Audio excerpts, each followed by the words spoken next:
Welcome to the Mother Earth News and Friends podcast. Get the scoop on Coops in today's episode. Jessica Mitchell and Kenny Coogan talk about the essential features every coop needs to keep your chickens safe, as well as some ways to build your coops that's economical, effective, and fun. This is Mother Earth News. We'd like to thank our sponsor for this episode, Brinzy, Chick Incubation Specialists, focusing on egg incubator design continuously since 1976, resulting in egg incubators, chick brooders, and incubation accessories. They offer unparalleled practicality, reliability, superior hatch rates, and healthy chicks. Innovation you can trust. Hello and welcome to another exciting episode of the Mother Earth News and Friends podcast. I'm Jessica Mitchell, and joining me today is Kenny Coogan, who has kept poultry for many, many years and is also a co-host on the podcast. So today we're going to be talking about coop essentials and ways that we can construct coops for our chickens that are safe, budget-friendly, and also kind of fun. At Mother Earth News for 50 years and counting, we've been dedicated to conserving our planet's natural resources while helping you conserve your financial resources. So welcome to the podcast, Kenny, and I'm excited to jump into this topic with you. Thanks, Jess. It's always great to be here. Yes, I know, on the other side of the mic today. Well, I think for most of us, we can kind of understand why coops are important. They offer protection and comfort and a central location for your chicken flock. So what are some of those essential elements that go into a coop construction that are really important and need to be there? So as always, we've asked our social media followers to ask us questions, and some people got a little confused about what a chicken coop is and what a chicken run is. So they could be one thing, and the coop is where they're going to sleep at night, and then the run is where they're going to run around and enjoy their day. I hope that this podcast, we're going to focus on the coop, which is like the sleeping aspect, and it's also the predator-proof aspect. So for a coop where they're going to sleep at night, you're going to need to have some roosts. So they like to be elevated off the ground, unlike ducks, and unlike most ducks, because wood ducks do like to perch. But chickens, they like a roost. You can use maybe a 1-inch wide wooden dowel. You can use 2x2s, 2x4s, but they do want to be off the ground. And then underneath the roost, you're going to need to have a substrate that can absorb their droppings. What I like to do is I like to put newspaper down, and then I use hay or shavings on top of the newspaper. And then whenever it gets too saturated, you just roll up the newspaper, throw everything in the compost bin, and it's very easy to clean. Another aspect of the coop is usually people attach a nesting box or nesting boxes to where they're going to be sleeping at night. You can have them separate. I have a friend who has a very small coop, and they hop up on that. And then she has these plastic containers like on the back of her porch. So they do move quite a bit in her yard to go find the nest boxes to their eggs. But nest boxes are important. You also want to have a substrate in there so the eggs don't break. It's recommended that you have like one nest box for every hen. But what really happens is if you have a nest box, if you have 5 nest boxes and 25 birds, all of them will lay in the same nest box. So if you have a pretty large flock, you don't need that many nest boxes. I'm sure that 3 to 5 chickens can easily share a nest box, but in my experience, they always fight over the same nest box. And then the coop is really like their shelter, but you also want to give them some other like hideouts or areas where they can hide from maybe some like aerial predators like hawks or maybe dogs. And then the coop definitely needs to have some light and air and ventilation that comes through. I've seen many DIYs where it's just like a box made out of plywood. While that's definitely predatory proof, it's not great for the chickens breathing. So you do need to give them some vents. And then I think the last thing that you really need for the chicken coop is going to be some food and water dishes but we've also seen lots of different ways that people feed and water their birds. They have those nipples, they have like hoses, they make them out of PVC. They also have like gravity fed feeders. So that's really up to you. And then if you want to be extra nice to your chickens, or maybe you and your care, you can add electricity, you can add dust baths. All of my birds are free range. So when they're out on the property, they're finding their own dust and dirt to bathe in. But the biggest thing, before you build, think about predators. And then the second thing is I would think about how easy it is to clean and move around the coop for yourself. Because if it's difficult to clean, you're going to be cleaning less, and that's not great for the bird health. Those are great points. Thanks for doing that rundown on that. And what we'll also do is we have done a couple different deep dives into those types of things that Kenny touched on. So if you want to go a little bit deeper into, okay, how does ventilation work, or exactly how much room and stuff like that. So we have a couple episodes on chicken coops that we will put in our show notes if you want to go a little deeper on those things. But today we are going to be addressing a lot of different questions that our listeners had from all these different angles of maintaining a coop.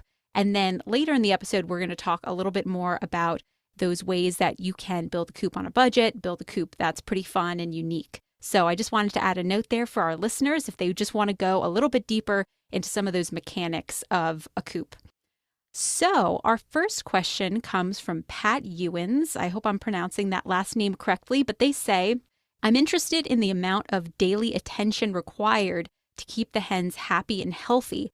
And I thought we could maybe touch on that from a coop maintenance perspective. So I know you kind of touched already on cleaning and stuff, but were there any other things that you wanted to add to that? Well, I think Pat was trying to figure out like how often, like daily, weekly, the maintenance is. So when I was a zookeeper, we talked about spot cleaning and deep cleaning. So spot cleaning is you just go around and like pick up the droppings that, happened overnight. Whereas deep cleaning is where you kind of like gut the whole thing and scrub down and use sanitizer and things like that. So for my birds, which is usually around like a dozen chickens and maybe a half a dozen ducks, I find that I'm able to clean once a week, and I don't really do any spot cleaning because their roost area is big enough that it just doesn't accumulate. I do the newspaper, and then I do maybe 2 inches of hay. Day to day, it's pretty easy. So I just do it like every Sunday. I do the deep clean. Of course, it depends on the space and how many birds you have. But keeping poultry is pretty low maintenance. People have been doing it for thousands of years. Yeah, you just add it to the rest of your weekly chores and it just probably becomes part of the routine. So our next question from Ginny, they ask, do you have to start the fence a foot underground to prevent fox from digging into the coop? We have raccoons, coyotes, fox, hawks, and probably weasels, though I've never seen one. So this is a great question. I think this is also on the border of a run versus a coop. When I think of a coop, I'm thinking of something that's maybe a little bit elevated off the ground. So you're not having to like go all the way down to the ground to collect your eggs. And also the chickens like to be elevated. But if we're talking about a run, yes, I would not only do the shake test where you're like, pretend you're like a grizzly bear, shake the cage, shake the run, try to get in there, because I'm not really that familiar with foxes, but I do know that opossums and raccoons and large rats, if they can get in, they will. And you're going to be devastated when they do. So you can dig a foot underground, but I had bought a store-bought coop, not a DIY one, and it had maybe a 6-inch skirt that went around the entire coop, and it was heavy metal. I felt very confident that a raccoon, a fox couldn't get in. It didn't go in the ground because it was a tractor, so you can move it around. But because of that 6-inch, 8-inch skirt around it, that was just like flush to the ground. That was a great way to prevent predators. Yeah, I think a lot of it does depend on, what predators run through your area and, what your area looks like. I was just thinking about this the past week. I was just checking on one of my friend's pets, and they also have some chickens.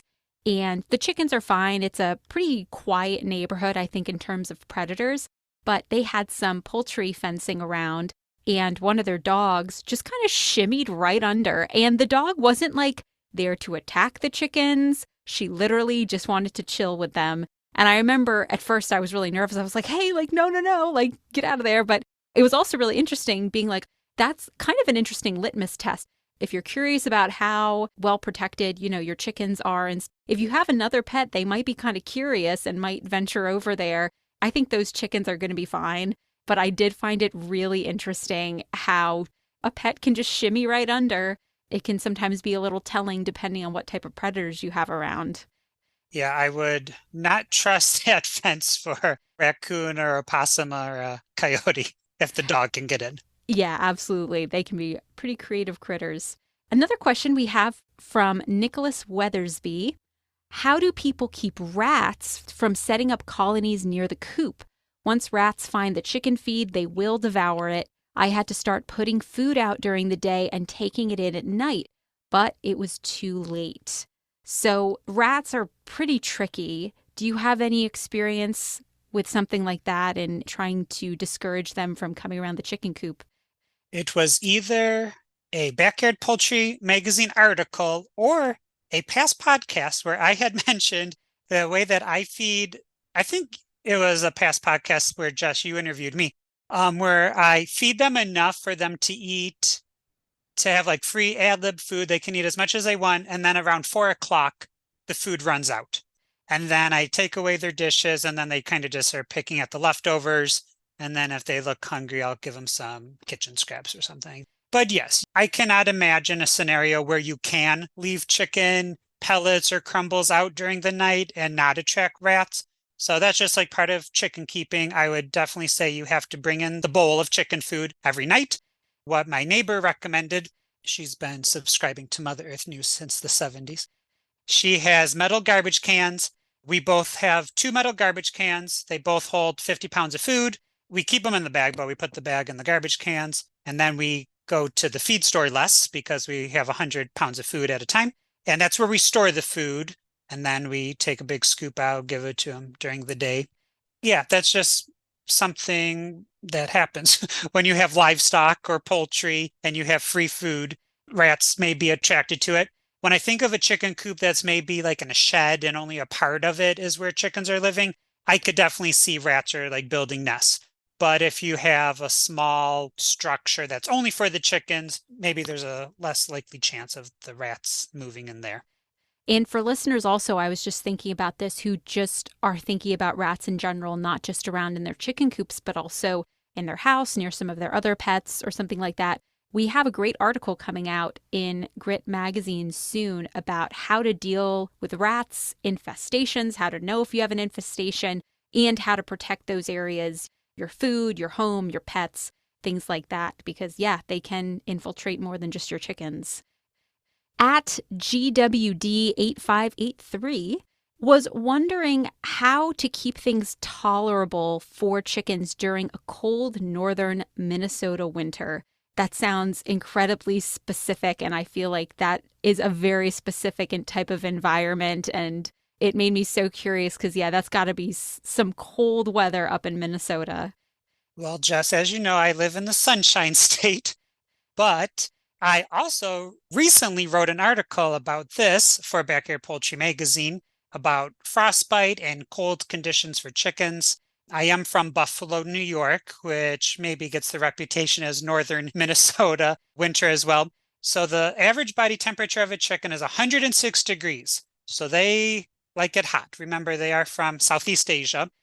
Once mature, adult chickens are kind of the happiest between 65 and 79 degrees. So anything above that or below that can cause them to have some stress. In the article, I interviewed Dr. Sato, who is a poultry vet, and she wants to remind everyone that frostbite only happens when it's below freezing. So you can't get frostbite when it's 40 degrees. Although it's cold for us, you can't get frostbite. The temperature has to be under 32 degrees Fahrenheit. When I was living in Western New York, we would give the birds access for a couple of hours. We've all seen those videos where people snow blow their backyard and there's dozens of chickens and turkeys and geese walking on this little path in the snow, and they're having a good time. And a lot of times they're fine.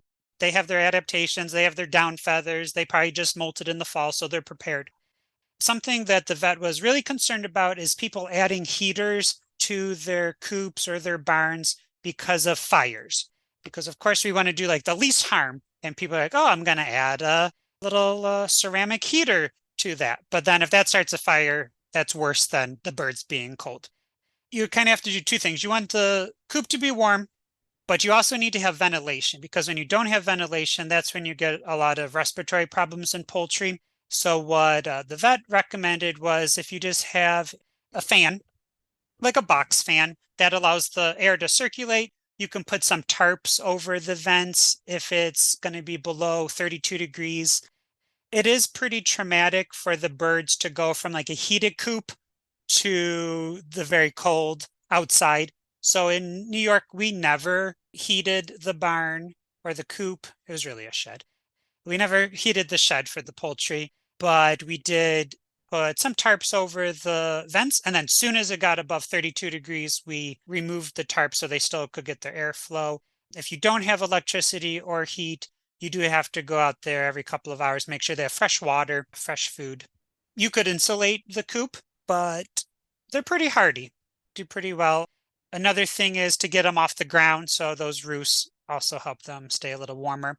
And signs of the birds being too cold is if they're kind of piled on top of each other, if they have one foot up into their little fluffy feathers, if they're like really fluffed up, that might mean they're too cold. Like I mentioned earlier, chickens all descended from those wild game birds, or the wild red jungle fowl in Southeast Asia. But for the past thousands of years, we've been breeding them. So people have specifically bred for cold tolerance and extra eggs or extra tall or extra beautiful. So some heavier breeds that do well in the cold are Plymouth Rocks, Wyandottes, Americanas, and Orpingtons. Smaller birds like bantams might not do so well. So you can also think about that if you're really nervous about living in a cold environment. Same with if you're living in a really hot environment. You might not want to have a super thick feathered bird. And that's why I love naked necks. Not only do they not have feathers on their neck, but they have half the amount of feathers on their body as a traditional or a standard chicken.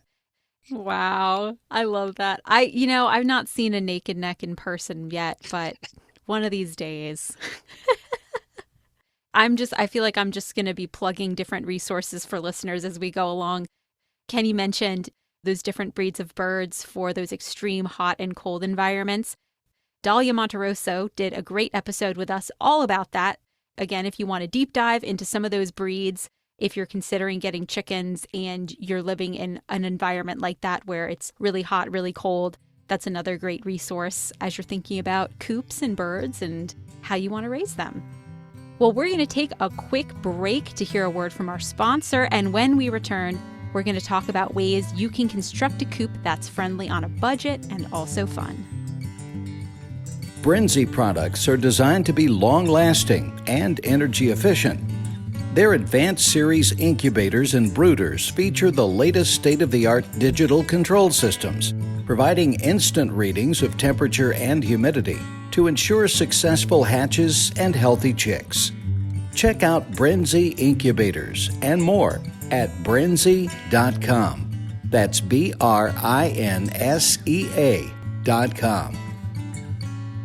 All right, we're back with Kenny talking all about coops and coop design. And for the second half of the episode, we're going to be talking about ways that we can create coops for our chickens that are easy on the budget, easy on our finances, and can also be fun and unique. So Kenny, I'd love to first ask you, what's been your experience with constructing or purchasing coops with a budget in mind? My go-to budget-friendly answer is to repurpose what's on your property. So oftentimes, most of the time, I've repurposed a shed or part of a building that was already predator-proof. It had 4 walls, and then I would just add like tiny little stalls. So just imagine like a 1-foot horse, but this was for chickens and ducks. So we made tiny, tiny little stalls. That worked out really well. We would put tarps down, and then we would put the newspaper and the shavings down. And then after a couple of years, when those tarps get degraded, we would just toss out the whole thing and start anew. But having those newspapers down, like I was mentioning, was really easy to clean every week. I've only had one store-bought online chicken coop. It was great. Like I mentioned, it had that 6-inch metal skirt around. The only problem with it was that it only housed 4 bantams. If you wanted a standard breed, it wasn't really appropriate to have a standard because of the night situation. The night quarters were so small. And the other negative of that was that there was nowhere to roost. So they were just standing on a grate. That wasn't great for them because when they go to the bathroom, it doesn't always go down the grate, and then they're going to be standing in their own fecal material, which of course could lead to disease or even pests or parasites. My go-to is like to repurpose a carport or a building and then make sure it's predator proof.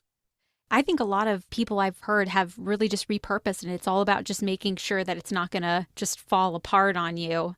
So as you're thinking about coop construction, what usually ends up, in your experience, being maybe the most expensive component and least expensive parts of a coop? Like maybe even just things that you don't want to potentially get for quote unquote cheap, kind of thing. So one thing that looks cheap initially is chicken wire, that plastic chicken wire, or even when you think of chicken wire, those little octagon metal.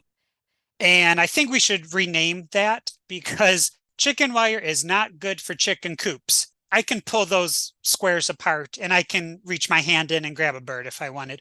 And I have seen a hawk fly up to that and grab a baby through the chicken wire. But because it was on the other side of the chicken wire, the hawk couldn't get it. So it just killed the bird, which was even sadder than being able to take the bird.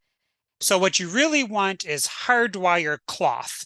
And that by far is going to be the most expensive aspect of you doing a DIY coop build. So what I was talking about is you're repurposing a shed or a carport. So you have like the structure there, and then you might want to wrap it in the hardware cloth. So that's going to be expensive. If you're building from scratch, usually you'll be able to find some plywood or some repurposed deck wood or something, from around the yard. People raise chickens all around the world. You can be as chic or as frugal as you want. And you can even be frugal and chic at the same time. So it's really up to you. So hardware cloth and then the associated washers and screws to keep them in place, I found was the most expensive. The least expensive is probably food dishes, water dishes, roosts. You can just use branches because that's what the wild birds do.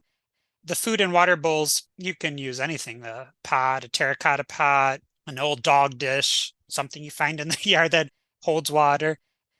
Nice. Are there any instances where parts of a coop, if you choose something that is kind of either repurposed or more inexpensive or cheaper side, is there any scenarios where that could potentially compromise a flock's safety or wellness? So one thing I did was I took down a deck that wasn't really safe to be standing on. But many of the boards, once you cut them up, they did have good sturdy parts. So I repurposed that into a raised vegetable bed, but I also used it for a chicken coop. So one thing you want to check for is to make sure the boards aren't broken so an animal can get in. But you also want to make sure that there's no mold on the boards. That's about it for repurposing. You just have to make sure the health, as in parasites or mold or respiratory problems, is not going to be a problem. But you also want to make sure there's nothing hazardous, like a screw or a nail sticking out that you could cut yourself on, and then the birds can cut themselves out on. And I'll repeat it. Do the shake test. If the board isn't sturdy enough for you, then a little raccoon or a weasel can get in there. Were there any other repurposed materials that you wanted to highlight for building coops? I guess your imagination is the limit. I was mentioning my friend has the nest boxes separated from the chicken coop. And what she did, the chicken coop's about 3 foot by 3 foot by 3 foot. So it's kind of small. What's really cool though is it's 5 or 6 feet off the ground. And then she took something that kind of looks like a telephone pole and she cut them to different heights. So they're kind of steps, but the birds have to like fly like a foot between each of the steps. And I think that's just like such a perfect way to prevent predators from getting in, because the chickens had to learn how to kind of balance on these poles, and then they make their way up into the chicken coop. So that was really creative. I think the best way though is to like repurpose a shed or a shack or a greenhouse or like a sturdy building. I do love that idea, though. That's so imaginative and creative and solves the problem. So that's great.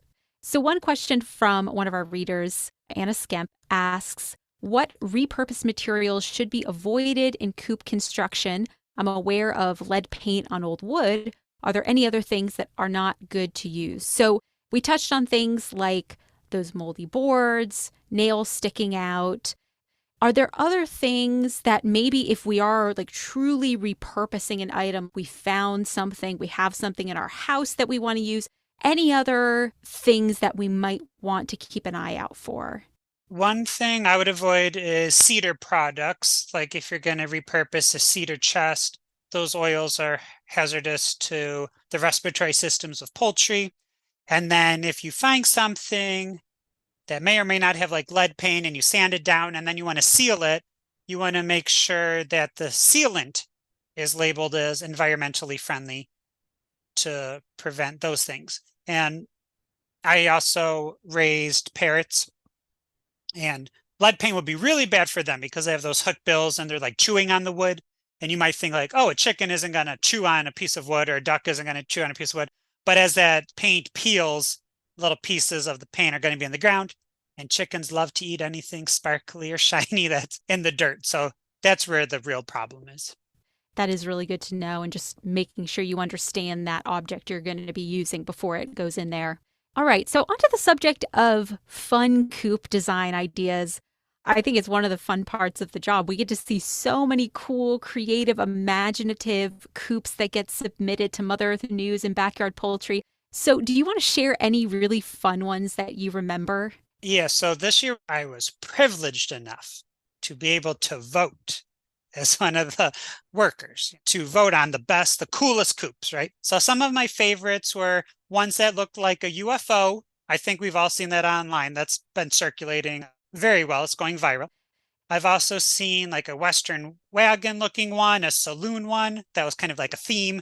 They had a whole chicken colony or civilization back there. Something that was really cute was like a miniature farmhouse, a general store. I've also seen ones that look like castles or houses, which are the coops, and then the runs are covered with these beautiful flowering vines or gourds, and they kind of just look like a landscaped garden. Like we mentioned earlier, it's only your imagination that will limit you. You can make the coop look cool as you want. My neighbor, who's been raising poultry for 40 years, those coops do not look cool. They don't look, quote, cool. They're just pieces of plywood and garbage pick door, a human door. They're just using branches for the perching. It's all repurposed, but I think that's what I really like about her coops, because they're all repurposed. They're probably basically free. She even, saves like screws and washers and reuses those. So, we're excited to see next year's coolest coops entry.